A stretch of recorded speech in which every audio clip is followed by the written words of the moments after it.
Chapter 4. A Lonely Vigil. I knew that the light went out. For not the least singular, nor, indeed, the least distressing part of my condition was the fact that, to the best of my knowledge and belief, I never once lost consciousness during the long hours which followed.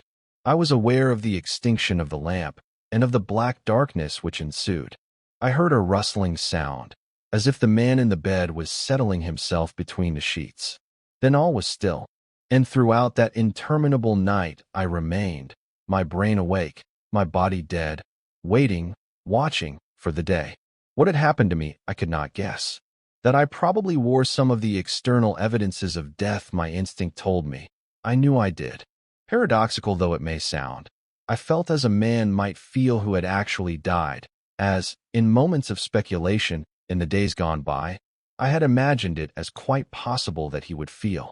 It is very far from certain that feeling necessarily expires with what we call life. I continually asked myself if I could be dead. The inquiry pressed itself on me with awful iteration. Does the body die, and the brain, the I, the ego still live on?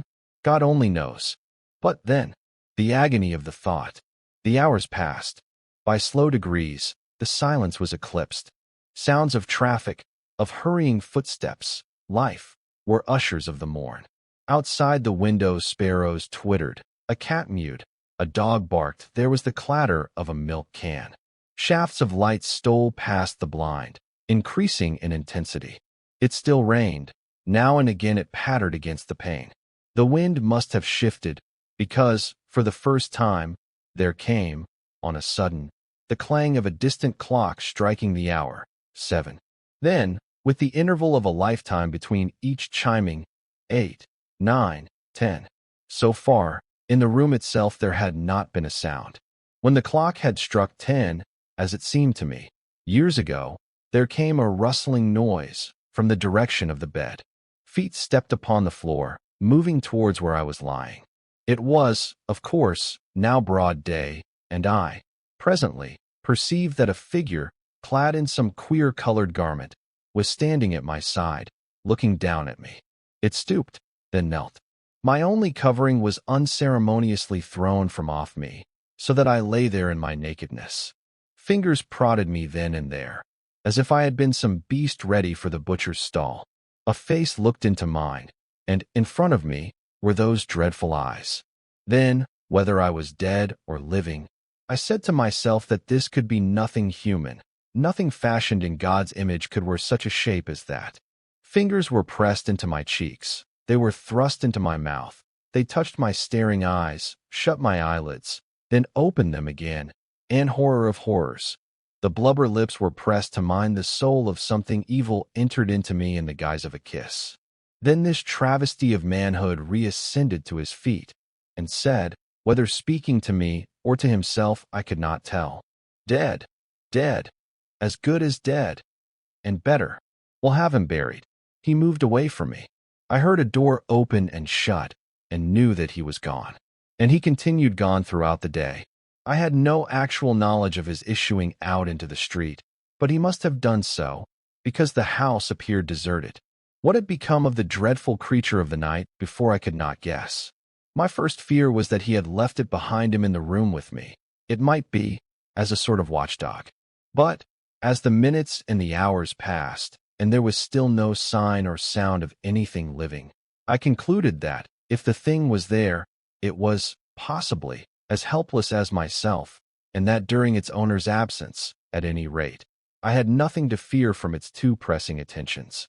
That, with the exception of myself, the house held nothing human. I had strong presumptive proof more than once in the course of the day.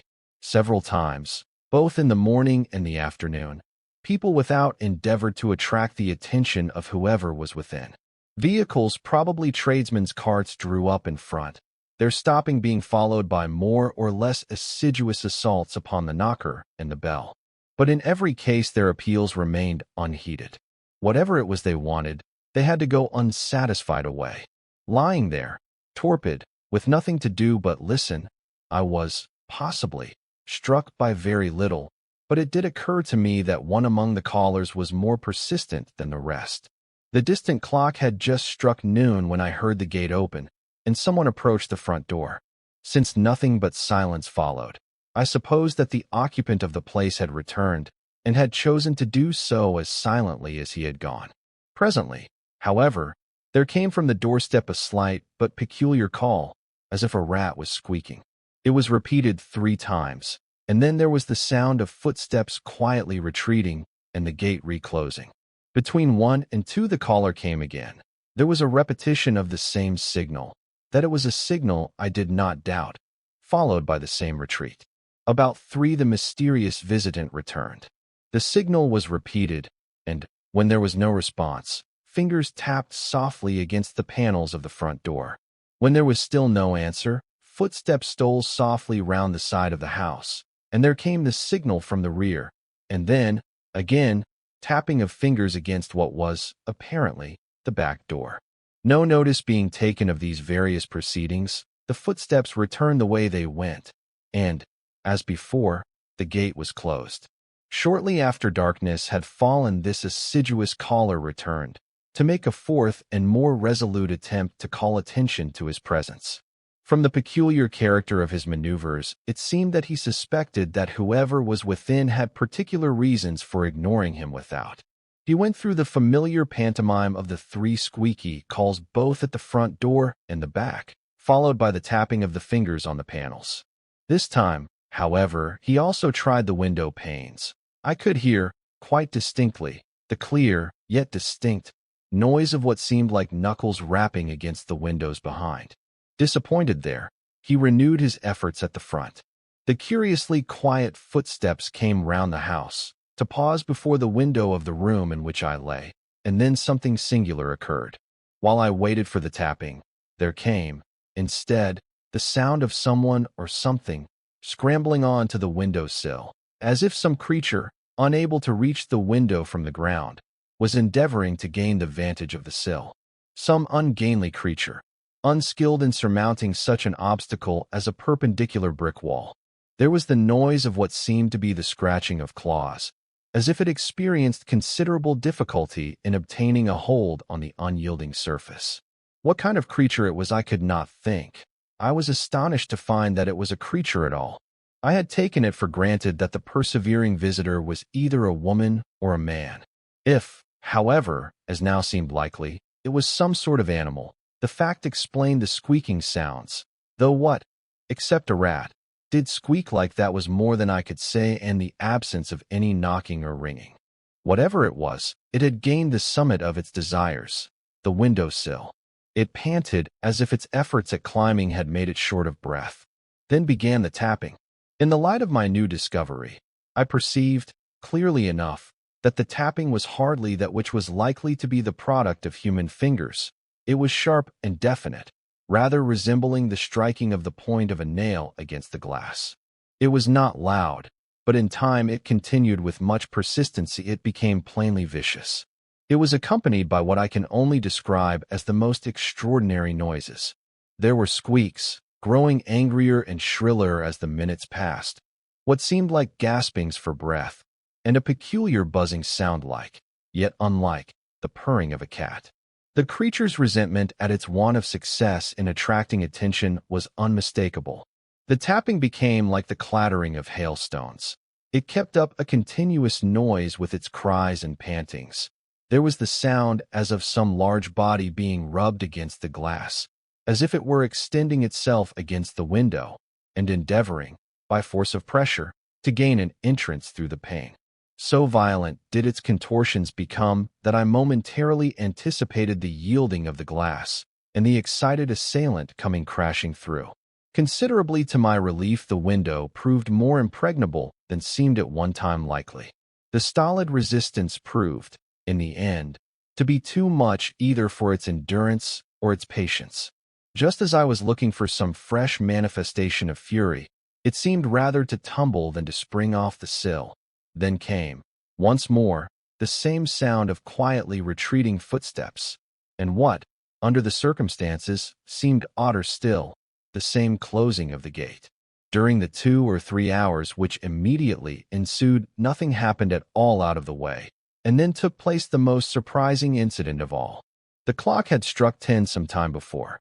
Since before the striking of the hour, nothing and no one had passed along what was evidently the little frequented road in front of that uncanny house. On a sudden, two sounds broke the stillness without, of someone running and of cries. Judging from his hurrying steps, someone seemed to be flying for his life, to the accompaniment of curious cries. It was only when the runner reached the front of the house that, in the cries, I recognized the squeaks of the persistent caller. I imagined that he had returned, as before, alone, to renew his attacks upon the window, until it was made plain, as it quickly was, that, with him, was some sort of a companion. Immediately there arose, from without, the noise of battle. Two creatures, whose cries were, to me, of so unusual a character that I found it impossible to even guess at their identity, seemed to be waging war to the knife upon the doorstep. After a minute or two of furious contention, victory seemed to rest with one of the combatants, for the other fled, squeaking as with pain. While I listened, with strained attention, for the next episode in this queer drama, expecting that now would come another assault upon the window, to my unbounded surprise I heard a key thrust in the keyhole, the lock turned, and the front door thrown open with a furious bang. It was closed as loudly as it was opened. Then the door of the room in which I was dashed open, with the same display of excitement and of clamor. Footsteps came hurrying in. The door was slammed to with a force which shook the house to its foundations. There was a rustling as of bedclothes, the brilliant illumination of the night before, and a voice, which I had only too good reason to remember, said, "Stand up." I stood up, automatically at the word of command, facing towards the bed. There, between the sheets, with his head resting on his hand, in the attitude in which I had seen him last, was the being I had made acquaintance with under circumstances which I was never likely to forget, the same, yet not the same.